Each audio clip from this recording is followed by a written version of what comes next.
I'm sorry, man, but I am not going to try pronounce your name. That it way too dyslexic for that many A's and I's. Uh, but this is your third year riding, and you'd like to get some feedback to see where you can improve. We can definitely do that for you. We'll go and watch the clip, and I'll go and just spend a little bit of time breaking it down and analyzing it, and then I'll see where you can improve and what your strong suits are right now, so we can go and work on them and build off that foundation. Because 3 years is still pretty new in snowboarding. Really depends if you're like 3 years living in a mountain, 3 years of just riding. So let's see. So already I like how much energy you're going and putting into your turns. That's nice. You're keeping a stable position while going and driving with nice bend up and down of your legs. We'll watch it a little bit more before I go and start breaking it down and giving you feedback. But good, when you're going and shifting to your heels, you're going and counterbalancing with your upper body. When you hold it, here's a nice steep section. So this should be probably where we're going to do our majority of our coaching. Still getting quite a bit of fluff on each one of these turns. So I think that will be our focus here for this breakdown, because you have the base fundamentals going good, and it looks like you generally know what you're doing. So now we just need to go and change a few things of your micro muscles in order to make these motions more efficient and effective. So we're going to start breaking it down frame by frame here. Starting with, notice how you're continuing your momentum sideways and then immediately trying to go and turn your weight to your heels. That's what's causing you to scuff out a bit. What you want to do is you want to go and set your heel edge. Here, we'll rewind this a little bit. You want to have it set your heel edge around here. Then you can hold it straight line and then slowly turn it around the slope. Because right now you're going in drifting across the slope, then trying to go and kick your heels in to go push across. So you're not going and playing with your momentum. Instead, you're trying to go and more like side slip it. And you can see it here. You're side slipping instead of getting that clean edge. So what you'd want to do is get on your edge, set it, and then start applying pressure evenly, increasing the pressure as you get around here, letting it go push up over there. Same thing with the toe edge. You're going and not getting on your toe edge before like pushing out the turn.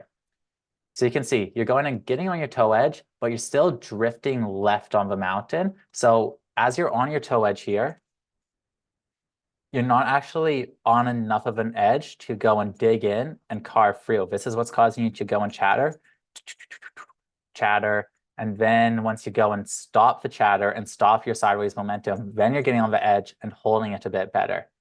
But that's going to be the problem with both of your turns. You're going, not holding an edge, instead letting go of the hedge, going and chattering, and then weighting up your edge. We'll go and watch the end here to see if there's anything else that I want to point out. After that, I'll tell you how to go and correct this form. Yeah, so that's what we need to work on, getting the chatter out of your riding. That one was a bit better. I should break that one down really quick because that was quite a bit better. So notice here, you're getting on your edge and then you're going and lining up your pressure with the turn, getting you the cleanest line. There, you can even see it, the line. You're on your edge and then you're dispersing your energy into your across the slope. So I want you to do exactly what that was, but even more exaggerated. Instead of going and trying to go and push into the side slope and then get on your edge and turn from there, what you need to do is set your weight onto your edge, so you're on your edge, and then go and turn off that platform.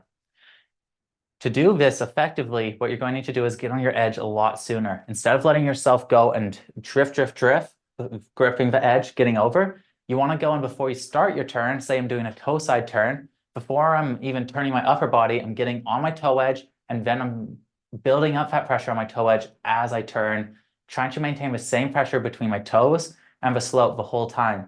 It's by going and maintaining this pressure from transitioning from your heels to your toes that you're able to get clean carves for the mountain. A good way to practice this is going and making sure you're carving all the way across the slope. So instead of trying to do your carves where you're like heading down the hill casually, try to go carve, get on your edge from a straight point, and then carve all the way across the mountain. Get up, get on your heels, and try carve all the way across. Your goal is to try have a smooth line transitioning all the way through the run. Doing this will help you learn how to load the weight on your edge and push through your edge. It's going to let you get cleaner carves and will be the next step to getting better turns and feeling more fluent on the mountain. Because right now you're doing all the motions, you're just missing that little bit of finesse and timing that's going in denying you of those clean turns. So go focus on loading your weight on your edge and practice digging in and traversing all the way across the slope, trying to get as clean of the edge line as you can, then doing it on your heels. And just keep doing this drill, keep doing this practice. Your goal is to go and have it so there's no time where you're going and scuffing. So when you're transitioning to your heels, you're not, instead you're holding that line smoothly all the way down. So that's going to be some timing and finesse. And the only way to do that is to play with it. And the best way to play with it is with traversing across the slope. But looking good, super solid. You have a lot of the fundamentals there. Now it's about just those little micro things that you don't really think about to go and make it all come together. And it's going to really go and drastically improve your riding.